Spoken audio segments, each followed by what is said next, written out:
وعلیکم ورحمۃ اللہ وبرکاتہ۔ حدیث پاک میں غسل کے وقت اور وضو کے وقت ناک کو جھاڑنے کا جو مسئلہ ہے وہ کس لیے تاکیداً کہا گیا ہے، کیونکہ رات کو شیطان کی جگہ ہے یہ سونے کی، تو اسی لیے صبح اٹھتے ہی جب وضو کریں یا پھر غسل کریں تو ناک کو جھاڑنے کا حکم ہے۔ تو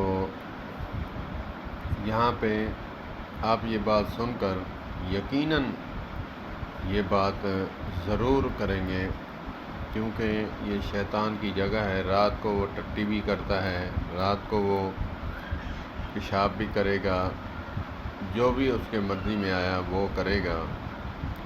تو ہمیں چاہیے کہ ہم اس بات کا خاص خیال رکھیں، وضو کرتے وقت ناک کو اچھی طرح جھاڑیں اور غسل کرتے وقت بھی ناک کو جھاڑیں۔ تو بزرگ فرماتے ہیں کہ جب بندہ نماز کے لیے نہیں اٹھتا تب وہ ناک میں پیشاب کر کے وہ چلا جاتا ہے، تو اسی لیے نماز سے پہلے اٹھیں۔ ہمیں چاہیے کہ ہم اس پر عمل کریں۔ اللہ پاک عمل کی توفیق عطا فرمائے۔